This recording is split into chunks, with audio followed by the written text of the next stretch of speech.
أما بعد فأعوذ بالله من الشيطان الرجيم بسم الله الرحمن الرحيم قد أفلح المؤمنون الذين هم في صلاتهم خاشعون وقال سيدنا رسول الله صلى الله عليه وسلم لا يؤمن أحدكم حتى يكون هواه تبعا لما جئت به آمنت بالله صدق الله مولانا العلي العظيم وصدق رسوله النبي الكريم ونحن على ذلك لمن الشاهدين والشاكرين والحمد لله رب العالمين اللهم صل على محمد وعلى آل محمد كما صليت على إبراهيم وعلى آل إبراهيم إنك حميد مجيد اللهم بارك على محمد وعلى آل محمد كما باركت على إبراهيم وعلى آل إبراهيم إنك حميد مجيد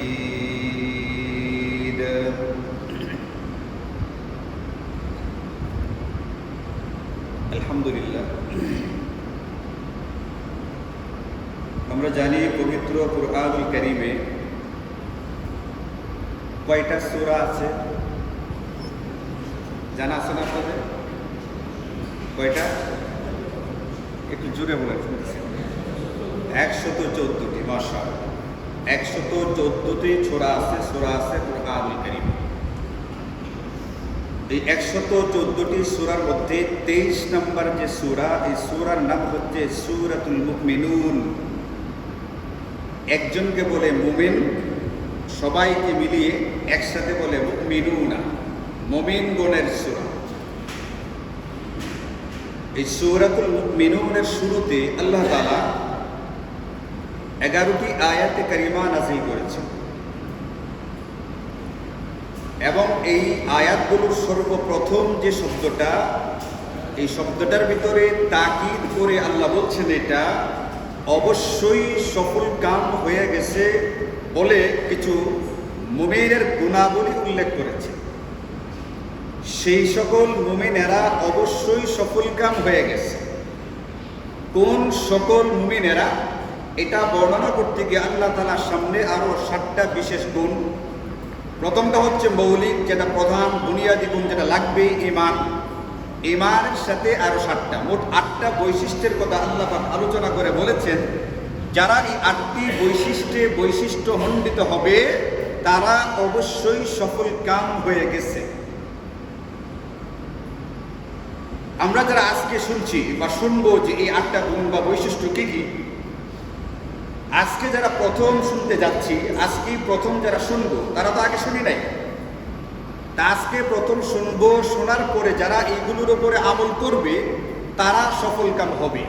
তাহলে এটা কি অতীতের ব্যাপার না ভবিষ্যতের ব্যাপার? ভবিষ্যতের ব্যাপার।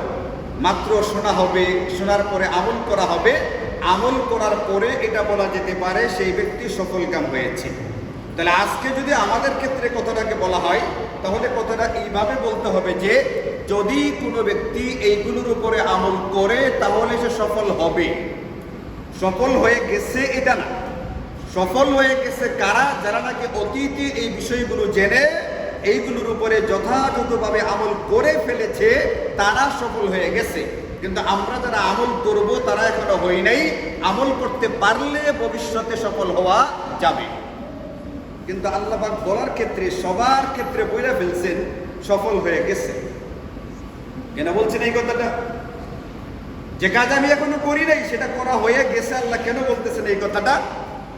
মুফাসসিরিনে কেরাম বলেছেন, আল্লাহ যখন কোনো কাজের ব্যাপারে বলেন যেটা এখনো হয় নাই, সামনে ঘটবে, কিন্তু বলতেছেন অতীতকালীন শব্দ দেওয়া হয়ে গেছে, এর মানে হচ্ছে সামনে যে কাজটার কথা বলা হবে ওইটা যদি কোনো ব্যক্তি ঠিকঠাক মতো করতে পারে তাহলে অতীতকালের মতো সুনিশ্চিতভাবে সেই ব্যক্তির কাছে সফলতা ধরা দিবে।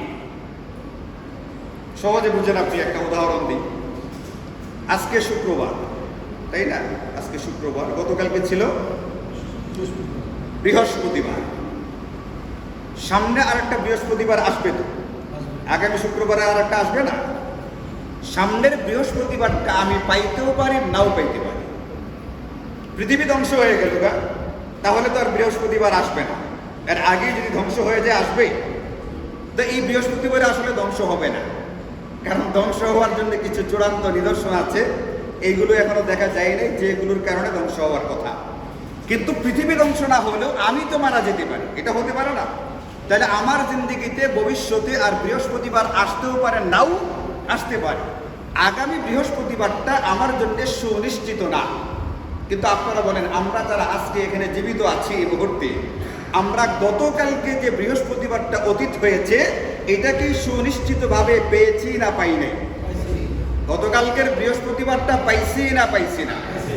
গতকালকের বৃহস্পতিবারটা কাজে লাগাইতে পারছি কি পারছি না পরের ব্যাপার। কিন্তু আল্লাহ পাক আমাদের হায়াতের মধ্যে, আল্লাহ পাক আমাদের জিন্দেগিতে 2026 সনের জুলাই মাসের 16 তারিখের যে বৃহস্পতিবার সেটা তো আমাদেরকে দিয়েছেন, এটা তো নিশ্চিত। তাহলে গতকালকের বৃহস্পতিবারটা আমাদের জিন্দেগিতে যেরকম সুনিশ্চিত একটা ব্যাপার, আল্লাহ বলছেন সূরা মুমিনুনের প্রথম দিকের 8টা বৈশিষ্ট্যে যারা বৈশিষ্ট্যমণ্ডিত হতে পারবে তাদের জন্য অতীতের গতকালকের মতো সফলতা এইরকম ভাবে সুনিশ্চিত ব্যাপার। আপনি 8টা বৈশিষ্ট্য অর্জন করবেন, 8টা গুণের উপরে আমল করবেন, আমল করার পরে আপনি সফল হবেন কি হবেন না, আপনাকে আল্লাহ পাকের পক্ষ থেকে পুরস্কার দেওয়া হবে কি হবে না, এটা নিয়ে কোনো রকমের অনিশ্চয়তা ভুগবার কোনো কারণ নেই। অনিশ্চয়তা ভুগতে হবে না। গতকালটা যেরকম সুনিশ্চিত, যদি কোনো ব্যক্তি এই 8টা গুণ অর্জন করে ফেলতে পারে এই ব্যক্তির জিন্দেগিতে সফলতাটা ওই রকম সুনিশ্চিত। এই জন্য আল্লাহ পাক শব্দ ব্যবহার করেছেন অতীতকালের শব্দ। অতীতের বিষয়টা আমার জিন্দেগিতে সুনিশ্চিত। বলেন, আমার জন্ম হয়েছে, এটা কি নিশ্চিত না অনিশ্চিত? আমরা যারা এখানে আছে আমাদের জন্ম হয়েছে না হয়েছে না? আমার জন্ম হওয়াটা যেরকম সুনিশ্চিত ব্যাপার, এই 8টা গুণ যারা অর্জন করতে পারবে তাদের জিন্দেগিতে সফলতা আসাটা এরকম একটা সুনিশ্চিত ব্যাপার। সূরাতুল মুমিনুনের শুরুতে মনে রাখবেন, সূরা মুমিনুন 23 নম্বর সূরা। এই সূরার প্রথম 11টি আয়াতে কারিমার মধ্যে আল্লাহ পাক বলে দিয়েছেন এই গুণাবলীর কথা। যারা এইগুলো অর্জন করবে তাদের জন্য শুরুতে বলা আছে তারা সুনিশ্চিতভাবে সফলকাম, আর সামনে সর্বশেষ বলা হবে এই সফলকাম হওয়ার কারণে তাদের পুরস্কারটা কি হবে। এটা একটা অকল্পনীয় ব্যাপার, যে পুরস্কার দেওয়া হবে এটা আমার আপনার চিন্তা এবং আন্দাজ শক্তির বাহিরের একটা ব্যাপার। ওটা যথাসময়ে আলোচনা করা হবে ইনশাআল্লাহ। এখন এই যে 8টা গুণে যারা গুণান্বিত হবে তারা সফলকাম হবে।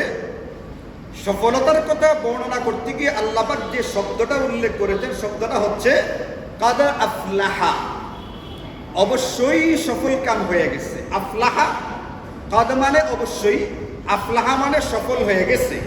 এই যে আফলাহা শব্দটা এটা নেওয়া হয়েছে যে মূল ধাতু থেকে, এটা হচ্ছে ফালাহ। আচ্ছা বলেন, ফালাহ শব্দটা আপনারা কোথাও শুনেছেন কিনা? কোথায় শুনছেন এটা? কোথায় শুনছেন এই ফালাহ শব্দটা?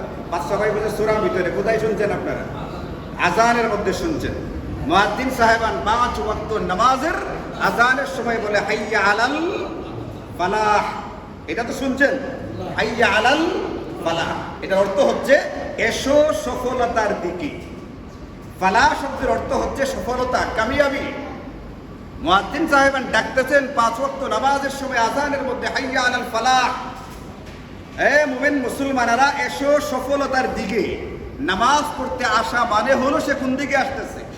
সফলতার দিকে আসতেছে। এই সফলতার দিকে তাকে 5 ওয়াক্ত নামাজের সময় দুইবার ডাকা হয় হাইয়া আলাল ফালাহ, হাইয়া আলাল ফালাহ। তাকিদের জন্য, গুরুত্ব বোঝাবার জন্য দুইবার করে বলা হয় এসো সফলতার দিকে। এখনই ফালাহ শব্দটা যে শাব্দিক অর্থ হচ্ছে সফলতা, এইটা কুরআনুল কারীমের তাফসীর করতে গিয়ে মুফাসসিরিনে কেরাম এই শব্দের অর্থ বলেছেন কি সেটা একটু শুনি, তাহলে বুঝবেন আপনি এটা কত বড় একটা ব্যাপার। এই ব্যাপারে তাফসীরে কাবীরের মধ্যে ওই কিতাবের মুসান্নিফ উল্লেখ করেছেন, লেখক এটা বর্ণনা করেছেন, ফালাহ শব্দের অর্থ হচ্ছে আয-যাফরু বিল মুরাদি ওয়াল বাকাউ ফিল খায়র। এবং আরেক কিতাবে উল্লেখ করা আছে ফালাহ শব্দের অর্থ হচ্ছে ওয়ান নাজাতু মিনাশ শাররি। ফালাহ মানে হলো একজন ব্যক্তি যা কামনা করে তার কাঙ্ক্ষিত যত বস্তু আছে সবগুলো পাওয়া যাবে। আপনি দুনিয়াতে চলতে গিয়ে যখন যা যা চান তখন তা পেয়ে যাওয়া, এবং আপনি সেটা পাওয়ার পরে ওয়াল বাকাউ ফিল খায়র, এটার উপরে প্রতিষ্ঠিত থাকা একবারে মৃত্যু পর্যন্ত, অনন্তকালের জন্য। আপনি যে নেয়ামত অর্জন করেছেন সেই নেয়ামতটা অর্জন করার পরে আবার আপনার জিন্দেগিতে সেটা বহাল থাকা, অবশিষ্ট থাকা, এবং সকল প্রকার অকল্যাণ, অবাঞ্ছিত বিষয় যেগুলো আমার পছন্দের না, সকল প্রকার অকল্যাণ, অবাঞ্ছিত বিষয় থেকে নিজেকে মুক্ত করে ফেলা, এটার নাম হচ্ছে ফালাহ। মানে আমি আপনি জিন্দেগিতে যা চাই, আমি আপনি জিন্দেগিতে কি চাই, আমরা আমাদের চিন্তা থেকে যেটা বলি, আমি আপনি জিন্দেগিতে প্রচুর পরিমাণ টাকা পয়সা চাই, আমি আপনি জিন্দেগিতে ভালো একটা বিয়ে করতে চাই, আমাদের সন্তান সন্ততি থাকবে, এইগুলোর জিন্দেগি প্রচণ্ড রকমের সুন্দর হবে, স্কুলে পড়ার সময় ভালো স্কুলে চান্স পাবে, কলেজে পড়ার সময়, ভার্সিটিতে পড়ার সময় ভালো কলেজ ভার্সিটিতে চান্স পাবে, পড়াশোনা শেষ হয়ে যাওয়ার পরে ভালো চাকরি বাকরি হবে, প্রচুর পরিমাণে অর্থবিত্ত কামাই করবে, এবং একটা সুন্দর একটা রাজপ্রাসাদের মতো বাড়ি থাকবে। রশিদ মিয়ার চাহিদা হলো একটা বাড়ি এবং তার দুইটা গাড়ি থাকবে মাঝে মধ্যেই বলে, এবং বাপভঙ্গিতে মনে হয় এটা হওয়ার সম্ভাবনা খুবই কম। তো এই যে আমাদের জিন্দেগিতে আমরা যেগুলো কামনা করি, আমাদের যে আকাঙ্ক্ষাগুলো আছে, যে যা আকাঙ্ক্ষা করে আকাঙ্ক্ষিত বস্তুগুলো তার জিন্দেগিতে হাসিল হয়ে যাওয়া, এবং আমি আপনি যা যা বিষয় থেকে নিজেকে রক্ষা করার চেষ্টা করি, প্রত্যেকে চেষ্টা করি যেন আমাদের কোনো অসুখ বিসুখ না হয়, আমাদের কোনো বিপদ আপদ না হয়, মামলা মোকদ্দমাতে পড়তে না হয়, প্রতিবেশীর কষ্টের শিকার হতে না হয়, চাকরি বাকরি হারিয়ে ফেলার ভয় না থাকে, ব্যাংকে প্রচুর পরিমাণ টাকা পয়সা রেখেছি এইগুলো হারিয়ে যাওয়ার কোনো ভয় যেন না থাকে, ইত্যাদি যে যে বিষয়গুলো থেকে আমরা নিজেদেরকে রক্ষা করার চিন্তা করি, এই সবগুলো বিষয় থেকে রক্ষা পেয়ে যাওয়া, এটার নাম হচ্ছে ফালাহ। যা চাই তা পেয়ে যাওয়া, আর যেগুলো থেকে নিজেকে রক্ষা করতে চাই, এই অসুবিধাগুলো জিন্দেগিতে কখনোই না আসা, এই জিনিসটার নাম হচ্ছে ফালাহ। যদি এটার নাম ফালাহ হয়ে থাকে তাহলে এটা একটা বিরাট ব্যাপার এবং একটা ব্যাপক ব্যাপার, যদিও শব্দটা অনেক ছোট একটা শব্দ। এই জন্য মুফাসসিরিনে কেরাম বলেছেন ফালাহ শব্দের অর্থ যেহেতু এইটা, যে আমি যা চাই তাই অর্জিত হবে, আর আমি যা থেকে নিজেকে রক্ষা করতে চাই কখনোই তা আমার জিন্দেগিতে আসবে না, এটা যদি হয়ে থাকে তাহলে এই জিনিস পরিপূর্ণভাবে দুনিয়াতে হাসিল হওয়া আমাদের জন্য সম্ভবপর না। আমি যখন যা চাই তা বিলম্ব ছাড়া অর্জিত হবে। আমি যেগুলো থেকে নিজেকে রক্ষা করতে চাই, এই জাতীয় অসুখ বিসুখ বিপদ আপদ কখনোই আমার জিন্দেগিতে আসবে না, এটা একমাত্র জান্নাতে পাওয়া যাবে। এই জন্য মুমিন মুসলমানকে প্রথমে মাথায় রাখতে হবে এইটা, পরিপূর্ণ সফলতা যেটা, এটা আমি পরকালে জান্নাতে হাসিল করব। দুনিয়াতে পরিপূর্ণ সফলতা কেউ কোনোদিন হাসিল করতে পারবে। আমাদের ইমাম সাহেবদের বিপদ আপদ আছে না? আছে না?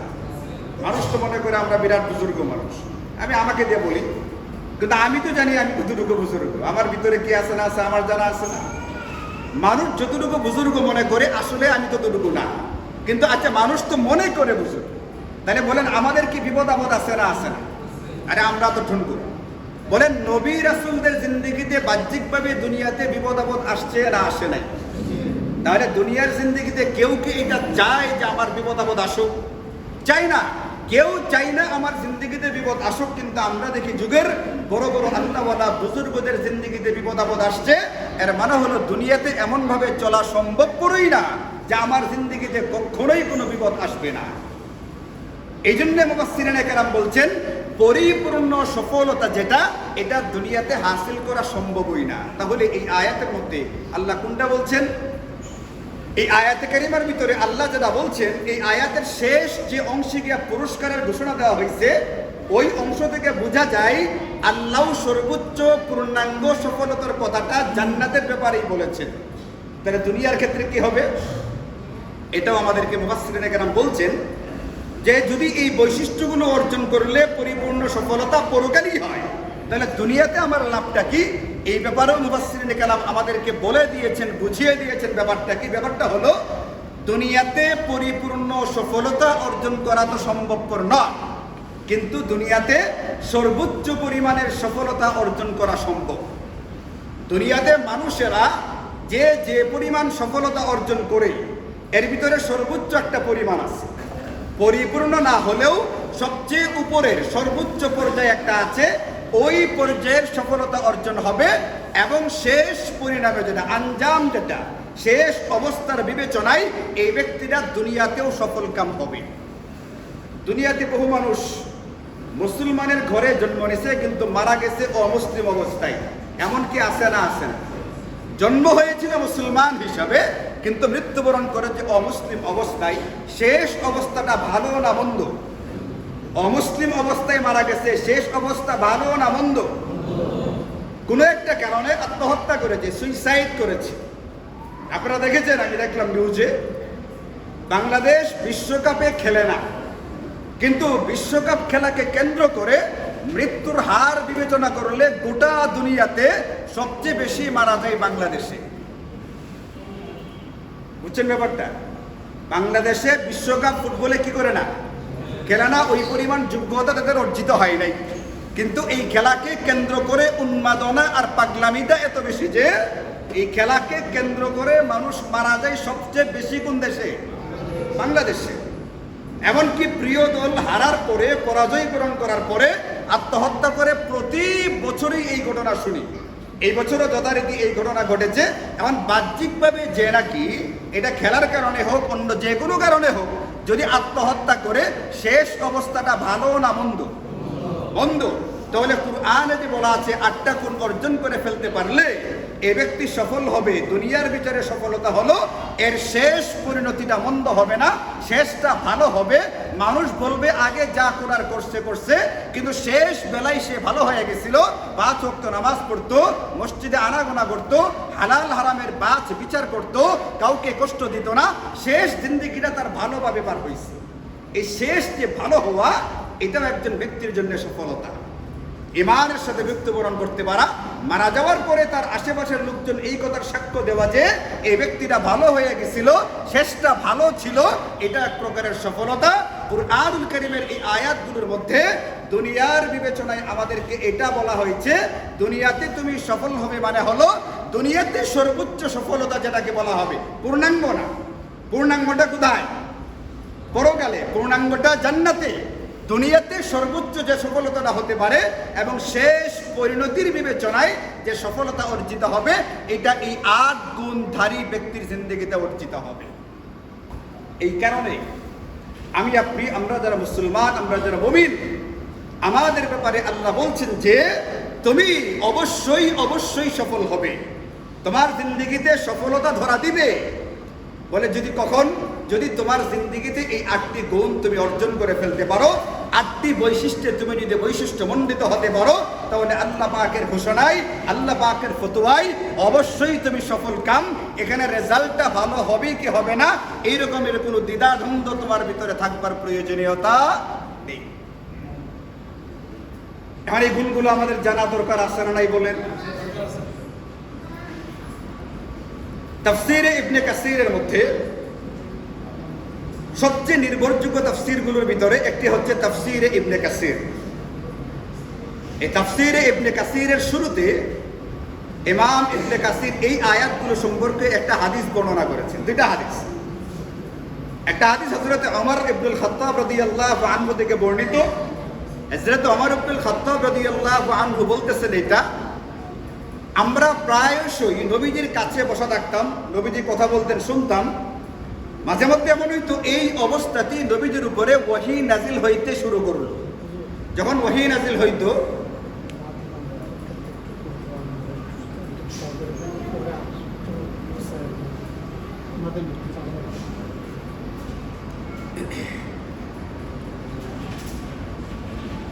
কি বলতেছিলাম যেন? হযরত ওমর ইবনুল খাত্তাব রাদিয়াল্লাহু আনহু থেকে বর্ণিত।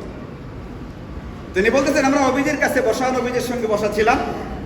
মাঝে মধ্যে এমন হইতো ওই সময় নবীজির উপরে ওহী নাজিল হইত। তো যখন নবীজির উপরে ওহী নাজিল হইতো তখন নবীজির একটা বিশেষ অবস্থা তৈরি হইতো। আমরা এই অবস্থা দেখলেই বুঝতাম যে নবীজির উপরে ওহী নাজিল হচ্ছে। তিনি বলেন যে ইউসমাউ মিন ওয়াজহিহি কাদাবিয়্যিন নাহলি। ওই সময় যারা নবীজির একেবারে কাছাকাছি থাকতো তারা একটা গুনগুন, মৌমাছির গুনগুন আওয়াজের মতো আওয়াজ শুনতে পাইত। মৌমাছির গুঞ্জনের মতো, মৌমাছির একটা আওয়াজ আছে না, যারা নবীজির একবারে কাছাকাছি থাকতো এরকম একটা আওয়াজ শুনতে পাইতো। আওয়াজ শুনলেই বোঝা যাইতো নবীজির উপরে কি হচ্ছে, ওহী নাজিল হচ্ছে।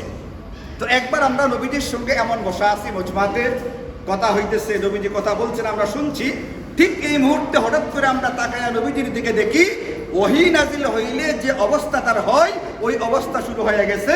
আমরা বুঝতে পারলাম নবীজির উপরে কি নাজিল হচ্ছে, ওহী নাজিল হচ্ছে। আমরা সবাই একবারে জাতক পাখির মতো অপেক্ষা করতেছি, দেখি আগে কি ওহী নাজিল হয়।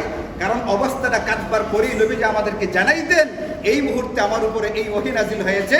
আমরা অপেক্ষা করতে থাকলাম আল্লাহ পাকের পক্ষ থেকে নবীজির উপরে নতুন কি বিধান যেন জারি হয়েছে, এটার অপেক্ষায় আকাঙ্ক্ষায় আমরা অপেক্ষা করতে লাগলাম নতুন কোনো খবর শুনবার জন্য। একটা সময় ওহী নাজিল হওয়া শেষ হইল, নবীজি একটা দোয়া পড়লেন, আল্লাহুম্মা জিদনা ওয়ালা তানকুসনা ওয়ালা তুহিন্না ওয়া আকরিমনা। এরকম একটা দোয়া পড়লেন নবীজি, পুরো দোয়াটা, ওয়া আতিরনা ওয়ালা তুসির আলাইনা ওয়ারদ আন্না ওয়া আরদিনা। এই দোয়া পড়ার পর নবীজি বললেন, লাকাদ উনজিলা আলাইয়া 10 আয়াতিন, আমার উপরে এই মুহূর্তে 10টি আয়াত নাজিল হয়েছে। মান আকামাহুন্না দাখালাল জান্নাহ, যারা এইগুলোর উপরে আমল করতে পারবে সরাসরি জান্নাতে যাওয়ার টিকিট তারা অর্জন করে ফেলবে। এই 10টি আয়াত হচ্ছে এই সূরা মুমিনুনের প্রথম 10টি আয়াতে কারিমা। এই মুহূর্তে আমার উপরে আল্লাহ পাকের পক্ষ থেকে 10টি আয়াত নাজিল হয়েছে। 8টি বৈশিষ্ট্য বিশিষ্ট আয়াত। যারা এই 8টা বৈশিষ্ট্য অর্জন করবে, যদি কোনো ব্যক্তি ফামান কামাহুন্না আকামাহুন্না, যদি কেউ এইগুলোর উপরে আমল করতে পারে, নবীজি বলছেন সরাসরি সেই ব্যক্তি জান্নাতে প্রবেশ করবে। তাহলে জান্নাতে যাওয়া সহজ না কঠিন? আয়াতগুলো আল্লাহ পাকের তৌফিক হলে এই বৈশিষ্ট্যগুলো আমি আপনাদের সামনে ধারাবাহিকভাবে আলোচনা করতে থাকব। কিন্তু আপনি দেখবেন আলোচনা করার সময় গিয়া এখন তো বলছেন সহজ, কিন্তু বাস্তবে কার্যক্ষেত্রে দেখা যাবে সহজ না। এটার ভিতরে একটা আছে ওয়াল্লাযীনা হুম আনিল লাগবি মুরিদুন, ওয়াহিদুক কথা এবং কাজ থেকে বিরত থাকতে হবে। এখন বলেন 12টা থেকে নিয়ে 1টার সময় খেলা শুরু হবে, 1টার সময় খেলা দেখবে, এই আশায় সকাল থেকে রাত সন্ধ্যা থেকে আর ঘুমাই নেই, সারা রাত্রি সোজা খেলা শেষ হয়ে যায় 3টা, 3:30, 4টায়।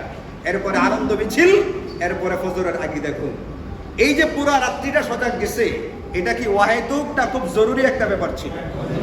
জান্নাতে যাওয়ার জন্য জরুরি ব্যাপার না পুরাটাই ফালতু একটা ব্যাপার? পুরাটাই ফালতু, গুনাহের একটা ব্যাপার। গুনাহ তো দূরের কথা, ওয়াহিদুক কাছ থেকেই বিরত থাকার কথা বলা আছে।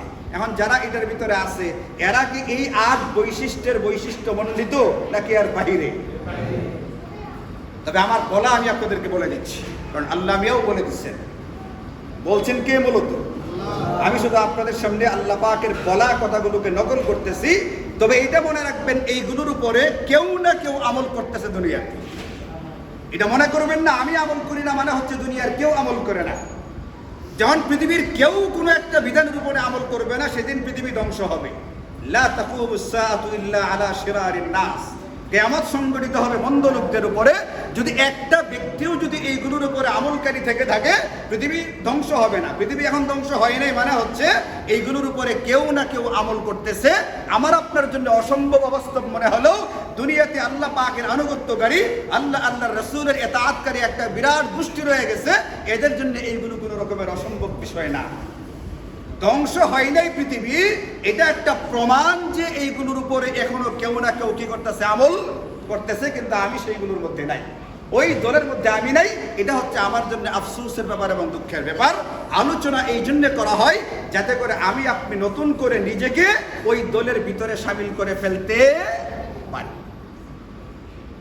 2 নম্বর হাদিস, হযরত আয়েশা রাদিয়াল্লাহু আনহা কি তার যারা ছাত্র, আয়েশা তো সাহাবী, ওনার যারা ছাত্র মানে হচ্ছে পরবর্তী প্রজন্মের লোকেরা, মানে তাবিঈন, যারা নবীজি সাল্লাল্লাহু আলাইহি ওয়াসাল্লামকে দেখেছেন, নবীজির উপরে আমল করেছেন, এই অবস্থায় ইন্তেকাল করেছেন, এদেরকে বলে সাহাবী। সাহাবীদেরকে যারা ঈমানের সাথে দেখে তাদেরকে বলে তাবিঈন। আম্মাজান হযরত আয়েশা রাদিয়াল্লাহু আনহা বহুত বড় আলেমা ছিলেন, মুহাদ্দিসা ছিলেন। এনার কাছ থেকে তাবিঈনে কেরাম ইলম হাসিল করতেন। সাহাবীদের মধ্যেও যারা নাকি কম বয়স্ক, তারা ওনার কাছ থেকে ইলম অর্জন করতেন। একবার তিনি এরকম পড়াইতে গিয়া তার কাছে জিজ্ঞেস করা হলো, কাইফা কানা খুলুকু রাসূলিল্লাহি সাল্লাল্লাহু আলাইহি ওয়াসাল্লাম, আম্মাজান আপনি আমাদেরকে বলে দেন যে নবীজির স্বভাব চরিত্র কেমন ছিল। আমরা তো নবীজিকে দেখি নাই, আর ইনারা তো নবীজিকে দেখলে তো ইনারাও কি হয়ে যেতেন, সাহাবী হয়ে যেতেন। ওনারা দেখেন নাই বলেই তো তাবিঈন। নবীজির স্বভাব চরিত্র কেমন ছিল, তার ব্যক্তিগত অভ্যাসগুলো কেমন ছিল, একটু আমাদেরকে বলে দেন। হযরত আয়েশা রাদিয়াল্লাহু আনহা বললেন, কানা খুলুকুহু আল কুরআন, নবীজির স্বভাব চরিত্র দেখতে চাও, কুরআনুল কারীম তেলাওয়াত করো। এইখানে যে গুণাবলীগুলো আছে এইগুলোই নবীজির গুণাবলী। নবীজি হচ্ছেন জীবন্ত কুরআন। কুরআনে আল্লাহ পাকের যে আদেশ আর নিষেধগুলো আছে এইগুলোর জীবন্ত একটা রূপায়ণ হচ্ছেন আমাদের নবীজি সাল্লাল্লাহু আলাইহি ওয়াসাল্লাম।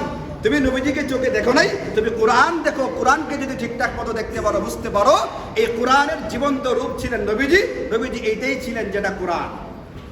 এরপরে তিনি ফাকারাত কাদ আফলাহাল মুমিনুনা হাত্তা ইনতাহাত ইলা ওয়াল্লাযীনা হুম আলা সালাতিহিম ইউহাফিজুন, এই সূরা মুমিনুনের প্রথম 10টা আয়াতে কারিমা তেলাওয়াত করলেন। তেলাওয়াত করে বললেন, বিশেষ করে হাকাদা কানা খুলুকু রাসূলিল্লাহ, এই 10টা আয়াতের ভিতরে যা যা বলে দেওয়া আছে এর জীবন্ত প্রতিচ্ছবি ছিলেন নবীজি সাল্লাল্লাহু আলাইহি ওয়াসাল্লাম। এর মানে বলেন 10টা গুণে নবীজি বৈশিষ্ট্যমণ্ডিত ছিলেন না ছিলেন? নবীজি যে গুণগুলোতে বৈশিষ্ট্যমণ্ডিত ছিলেন, গুণান্বিত ছিলেন, আমাদের সেই গুণগুলোতে গুণান্বিত হওয়ার দরকার আছে না নাই? এই জন্য জানতে হবে, এগুলো পড়তে হবে, এগুলো শুনতে হবে, জানার জন্যে, পড়ার জন্যে, শোনার জন্যে, বোঝার জন্যে এবং চূড়ান্তভাবে এইগুলোর উপরে আমল করার জন্যে শুক্রবারে বাংলা বয়ান শুরুর আগে আগে মসজিদে আসবেন। আযানের পরে শুক্রবারে অন্য কোনো কাজ করা জায়েজ নাই। এই জন্য আপনাকে হারাম থেকে বাঁচার জন্য হলেও আসতে হবে, বয়ানের আগে মসজিদে আসবেন। প্রতি রবিবারে এশার নামাজের পরে আধা ঘন্টা তাফসির হয়। বেঈমান কাফেরদের হাটের উপরে প্যান্ট পরা দৃশ্যটা ঘন্টার পর ঘন্টা দেখতে পারলে কুরআনুল কারীমের জন্য আধা ঘন্টা সময় সপ্তাহে কেন বের করা যায় না? এদের উলঙ্গ বডিটা দেখবার মতো ঘন্টার পর ঘন্টা সময় থাকলে কুরআনে আল্লাহ পাক কি বলছেন ওটা জানবার জন্য, শুনবার জন্য আমার দিলের ভিতরে আধা ঘন্টার মতো জজবা কেন তৈরি হয় না? এটা নিজেকে প্রশ্ন করা চাই। আমি কোন প্রকৃতির মুমিন, কোন প্রকৃতির মুসলমান, এটা নিজেকে প্রশ্ন করতে হবে। কুরআনের আয়াতের তর্জমাটা, বিধানটা আধা ঘন্টা শুনবার মতো আগ্রহ আমার দিল কেন তৈরি হয় না? আমি দাবি করি আমি মুসলমান, আমি ঈমানদার, আমি কোরআন প্রেমিক, আমি নবী প্রেমিক, রাসূল প্রেমিক। ওই প্রেমটা কোথায়? প্রেমের একটা প্রকাশ তো লাগবে। প্রেমের প্রকাশ ঘটাইতে গিয়া বাংলাদেশে ব্রাজিল যেদিন হারছে তারপর থেকে আপনি 2-3 দিনের ব্যাপার করেন, প্রেমের প্রকাশ ঘটাইছে, আত্মহত্যা করছে। এদের প্রতি যে প্রেম ছিল তার একটা প্রকাশ দেখা গেছে, আত্মহত্যা করে জানটাকে বিসর্জন দেয়া তার প্রেমের প্রকাশ ঘটাইছে। কোরআনের প্রতি আমার প্রেম আছে, আল্লাহ আল্লাহ রাসূলের প্রতি প্রেম আছে, সেই প্রেমের একটু প্রকাশ তো থাকা দরকার। 7 দিনে আমার আধা ঘন্টা সময় হয় না, মুখে দাবি করলেই খালি হয়। এই জন্য রবিবারে সারা নামাজের পরে আধা ঘন্টা তাফসির হয়ে এখানে বসবেন ইনশাআল্লাহ। আল্লাহ পাকের তৌফিক হলে শনিবারে বা সপ্তাহের যেদিন সম্ভব হয়, সুযোগ হয়, 2-3 দিন আসরের নামাজের পরে সংক্ষিপ্ত 4-5 মিনিটের মধ্যে, এই 2-4 মিনিটের মধ্যে মৌলিক এবং জরুরি মাসাইল আলোচনা করবো এখন থেকে ইনশাআল্লাহ। যেদিন সম্ভব হবে, সুযোগ হবে, এই জন্য আসরের নামাজ এখানে পড়ার চেষ্টা করবেন। জরুরি মৌলিক মাসাইলগুলো 2-4 মিনিটের মধ্যে আলোচনা করার চেষ্টা করবো ইনশাআল্লাহ। আল্লাহ তাআলা আমাদের সকলকে কোরআন এবং সুন্নাহর ইলমের প্রতি আগ্রহ দান করে দিন, এগুলো জেনে এগুলোর উপরে আমল করার তৌফিক দান করুন। আসুন হাজি সাহেব কি বলবেন?